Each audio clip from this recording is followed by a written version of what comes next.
So I think the reason that Maester Aemon lived to be over 100, the reason why Robert Baratheon let him live, there's two reasons for it. It all comes back to Maester Aemon not being a threat to Robert. When Robert Baratheon took the Iron Throne from House Targaryen, Maester Aemon was already like well into his 80s. Like he was an old man, and most people don't live into their 80s in Westeros. It's not like that common. Now, had Maester Aemon been a young man, that would have been a different situation. I don't think Robert would have let that slide. I also think that Maester Aemon had been at the Night's Watch for such a long time that people genuinely forgot he was a Targaryen. He's Maester Aemon. People didn't put two and two together and realise, oh, that's Aemon Targaryen. Like we see it with Jon Snow.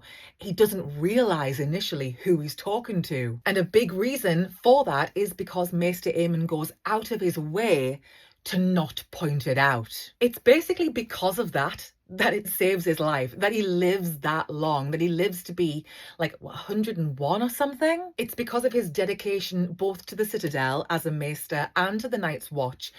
And it's his decision to separate himself from House Targaryen. That's the very thing that saves his life, because if he'd shown any inclination, any potential bias in favour of House Targaryen, then that would have put his life in danger. When we first meet Robert, it's like 15 years after House Targaryen has fallen, and he's still mad, he's still pissed off. So imagine how mad he was at the time when everything went down. Maester Aemon was lucky he was already at the wall and had been for many decades prior. He wasn't well known. He wasn't like a face at court. He was tucked away minding his own business, and that helped save his life. There were several times where Maester Aemon was like, damn, I want to go. I want to help my family. He tells Jon Snow, I get that feeling. I've been in that situation myself where I wanted to run and help my family, but I couldn't.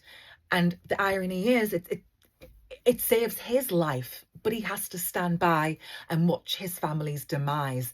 And it haunts Maester Aemon that he didn't do anything to help, or that he couldn't do anything to help. It's funny that Robert is at Winterfell, which is not all that far from the wall. Maester Aemon is nearby, and Robert either doesn't think he's a threat and is like, I don't want to be seen to be going after an old man, or maybe he just genuinely forgot about Maester Aemon, because a lot of people did, and that was the plan.